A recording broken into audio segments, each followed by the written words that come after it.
Station, this is Houston. Are you ready for the event? This is Station. I'm ready for the event. WABI, this is Mission Control Houston. Please call station for a voice check.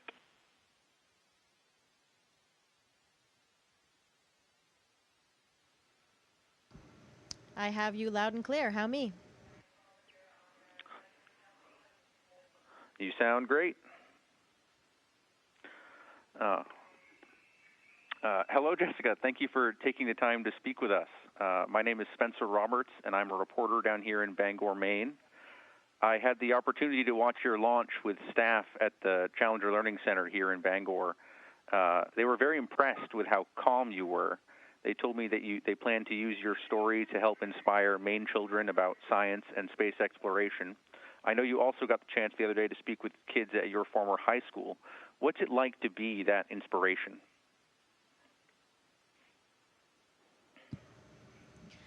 Well, that's an interesting question. I mean, I think one of the most important parts for me about this mission and one of my major goals is really to share this with everybody, because this mission is not just about me. There are thousands, hundreds and thousands of people down on the ground that have supported us in making everything possible that we do up here at the International Space Station. Of course, all of the people that are working at NASA, those that are supporting this event in mission control right now, those that have trained us all along the way and prepared us for this, engineers that have designed all of these different modules, so many people all along the way. And personally, for me, in getting where I am now, all of the mentors, all of my family members, my friends, everybody that has really helped me reach these goals. This isn't just my mission, this is their mission, this is everybody's mission. So if I can inspire a child or any of these people to do something that just to look at the world a little bit differently, to delve into a scientific question, anything that really sparks their imagination, then that is really an honor, and I'm truly humbled by that. Absolutely. I mean, residents of the state of Maine are, of course, proud to have one of our own up there. But like you said, we know there's a lot of people behind the scenes who make that stay up there possible. Do you know any other Mainers personally who work at NASA? I do, actually, and there are quite a few. My spacewalk instructor, who trained me and actually also led these last series of spacewalks that we conducted, is from Maine, Derek Porter. There's actually a couple other in the spacewalk group, James Montalvo, also from Maine. There's Liz Phillips, who's one of our IT supports. And of course, you're all familiar with Chris Cassidy, another astronaut that's been in the office much longer than I have. And the great news for Maine, as I think all of you know already, is that we'll actually be up here together. We'll overlap for just over a week when Chris comes up here in the spring and before I leave. That'll be great. Did training for microgravity really prepare you for what it's actually like? Did anything surprise you about your recent spacewalk with Christina? Well, the training that we get on all the technical fronts is absolutely incredible. It really prepares us for all the situations that we have up here. If we're talking about the spacesuits in general, we have so much muscle memory from wearing those suits, from rehearsing everything in the neutral buoyancy lab, the big pool we have in Houston where we train. We've gone over all of that with the suits, with the tools, everything so many times that it does kind of just become ingrained in your muscle memory. But the one thing that you simply cannot train for or prepare for is what it feels like to be weightless. And it is still something that I can't really even describe. I have been on the KC-135 and other aircraft that fly in the parabola-shaped pattern, which I'm sure you're familiar with, we call the vomit comet. You can get about 30 to 35 seconds of microgravity on those airplanes on the ground, but even that just doesn't compare what it's like to have this prolonged weightlessness.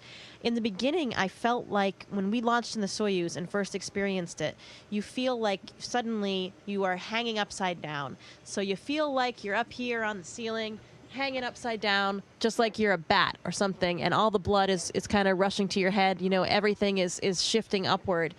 And it is a kind of a strange feeling, and it just doesn't go away. It's this prolonged feeling. You do start adapting to it quite quickly, though, when you get up here. And now, I like floating so much, I'm not sure I ever really need to walk again. It's just so much fun, and it really turns you a little bit into a 5-year-old. All the time, you just kind of why not just float here like this? Why not jump up and down and move your body all around just because you can? So it's we're lucky enough to have a lot of fun while we're up here as well. That's great. Yeah, I imagine that microgravity can make some tasks harder, but is there anything that you found that in your day-to-day routine that is actually easier in microgravity?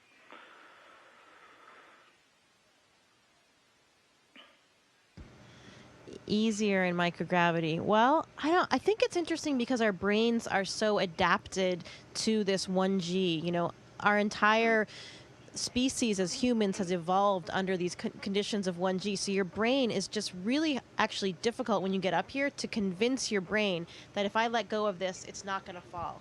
You know, I remember, especially in the first few meals, I would turn a packet upside down and think that something was going to fall out. You know, that just doesn't happen. So I'd have to think about that a little bit to think about what's easier. I mean, obviously moving heavy objects. You know, when Christina and I were out there on the spacewalk, we were replacing this battery charge discharge unit, which weighs over 230 pounds. And so it has momentum, so you still need to manage that momentum. But of course, we can move it around a lot more easily than we could on the ground. Excellent.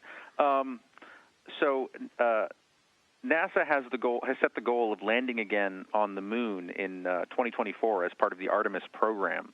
What are your thoughts on returning to the moon, and are you setting your sights higher to try and be part of the Artemis program?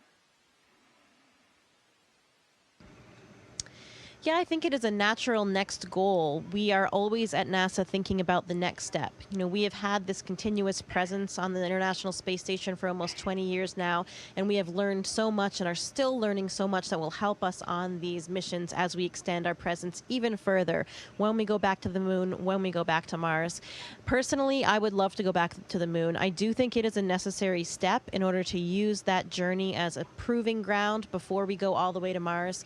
Some people think, you know, we've been to the moon before, and that's true, but it was decades ago with different technology, and we still have a lot of questions that are unanswered that we really need to address to demonstrate that we can go even further all the way to Mars successfully. I would love to be part of that, so yeah, perhaps that will be my new goal after this space station mission, but right now I'm just trying to enjoy the present. Excellent. Now, I think you guys are passing over the East Coast right around now. Can you pick out your hometown from up there? I was trying to get some pictures of caribou leading up to the event earlier this week, and I did get a couple, but, you know, it's often overcast up there, so every time I was there, it was pretty cloudy. I could have some pretty good views of New Brunswick and Nova Scotia, so I sent some of those pictures down, and hopefully you'll see some of those on social media soon. Right now, we are actually over South America, so we did just a short time ago come down through kind of the central U.S. region on this last orbit. Right now, we're passing over South America. Excellent. Yeah, I mean, I would take the opportunity to encourage everybody listening to follow you on Twitter because I've seen some of your photos, and they're pretty interesting, and all the other astronauts who are up there as well.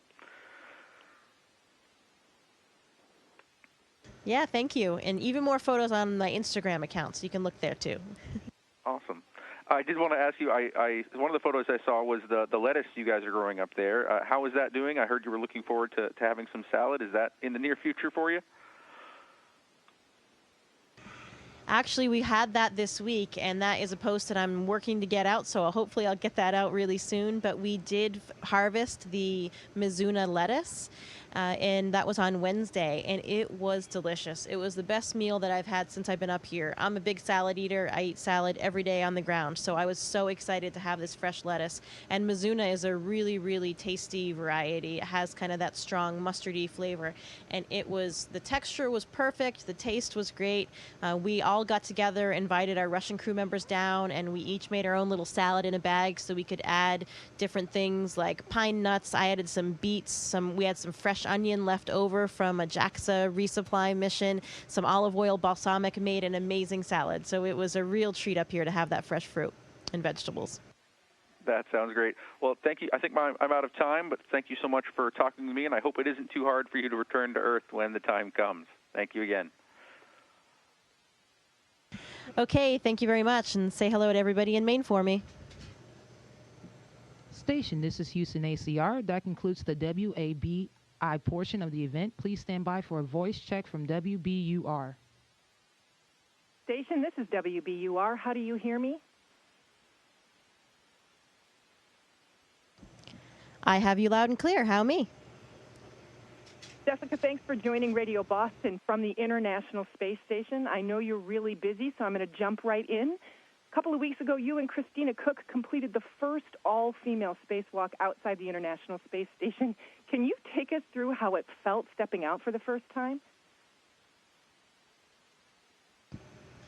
It was simply an incredible experience and one that I will never forget. For me, coming up here, it just was the most amazing experience of my life coming to the International Space Station, something that I had dreamed about since I was a kid. And let me tell you, I thought it would be amazing. I knew it would be amazing. It is even far, far, far more incredible and impressive than I ever imagined, and that's saying a lot. Going for a spacewalk was even taking it a step further. When you come out of that hatch and you look down and all you see are your boots and the earth below you in all of its beauty, it is really an awe-inspiring and humbling experience, and it was just something that I really never forget. I have to tell you, to the average person, it seems like it would be terrifying to be out there in the middle of nothing with a single tether. What does it physically feel like when you're out there? Well, one of the things, and I think it's a very useful aspect of our training, we have such an amazing training regime for our spacewalks and spacesuits down in Houston in the Neutral Buoyancy Lab, the big pool where we conduct all of that training. So we have so much muscle memory in terms of how we maneuver around in the suit, the different switches that we have to throw for our life support system, all of the different tools that we use to accomplish the job. So one of the things, when you come out the door that first time, of course there are so many different thoughts going in your head, but the biggest one I think that's very common for most people in my office is, okay, I need to get this job done, not make any mistakes, rely on my training and do what I need to do. So luckily, because you have all of that training really ingrained in you, all of that muscle memory, you just start doing your job.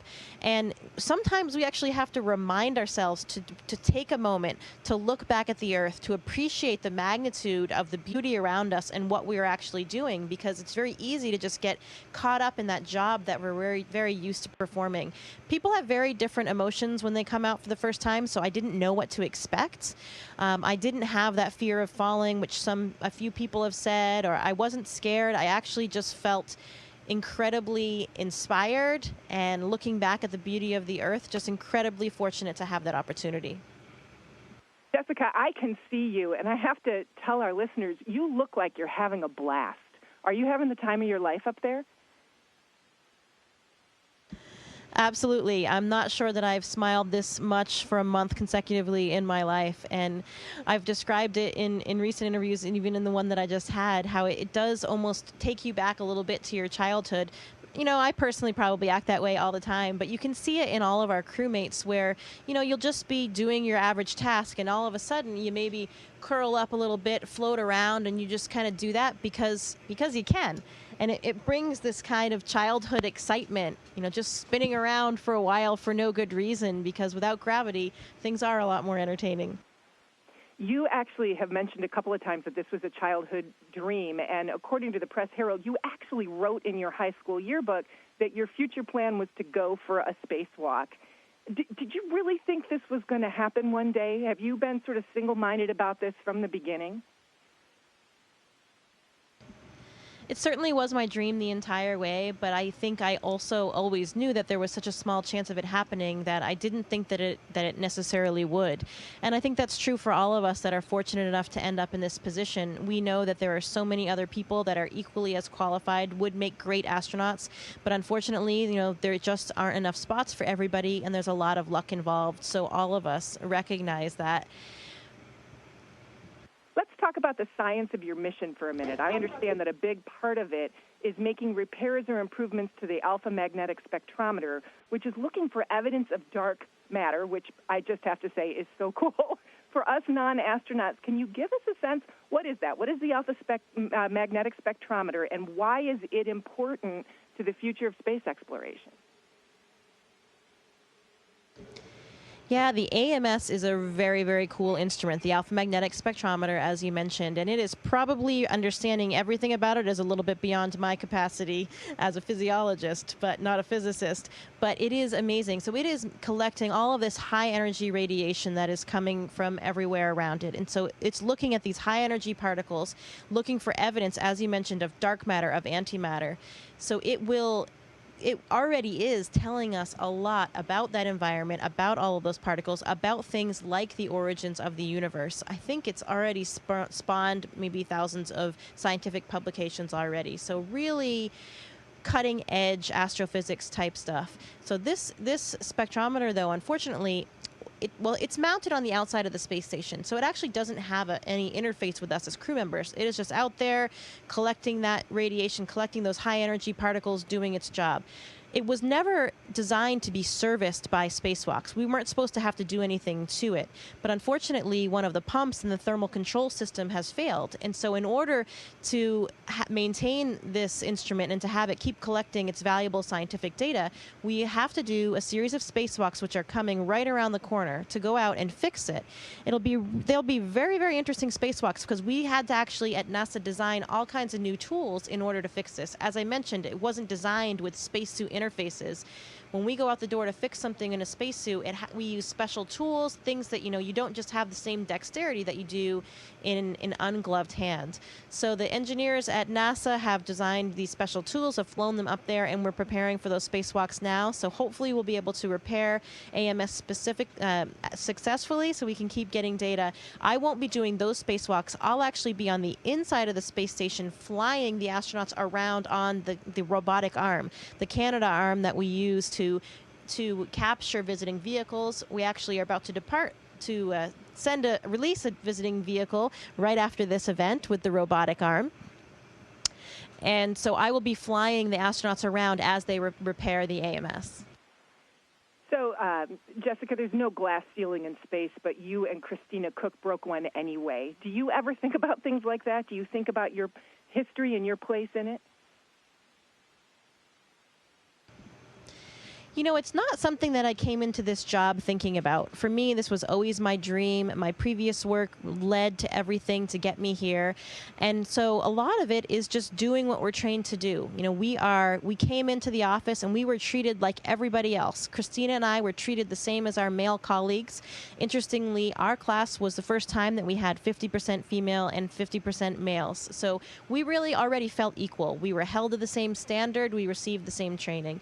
So for us going out of the door that day to do that spacewalk, it was really just doing our job, doing what we were trained to do. At the same time, it is not lost on us that it is a special event. It is a historical event. And for me, I think it's just really awe-inspiring to see that it's just becoming a regular event. It just makes sense. We've actually had a continuous female presence on the space station now for quite a while, and that just reflects how far we've come in society. We have more women in all of the STEM fields: science, technology, engineering, math. So it just makes sense that we're starting to see equal representation on all fronts. And I think that's very exciting and hopefully inspiring for everybody that hopes to follow. Jessica, what is your vision for the future of space exploration?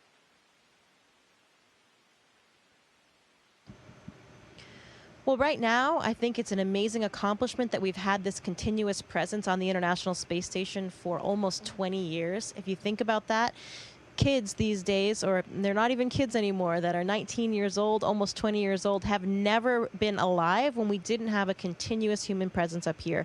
So I think we are doing the right thing by maintaining our presence in space. We are also doing the right thing by maintaining our international partnerships and realizing that things are done better when we have a diverse and international team. We're up here every day working with our Russian counterparts. We have an Italian crew member up here from the European Space Agency. We often have Japanese and Canadian astronauts, and that really shows how well you can do a job when you bring all of these teams together. So I think personally we need to continue with that trajectory, and we are, for our future planning. The next thing you need when you're thinking about the future of spaceflight is, what's that next step? what are we going to do after this? We want to continue to progress and advance, and our administration has announced that we will be going back to the moon on our journey to Mars. So that's exactly what we should be doing, keeping that vision moving forward.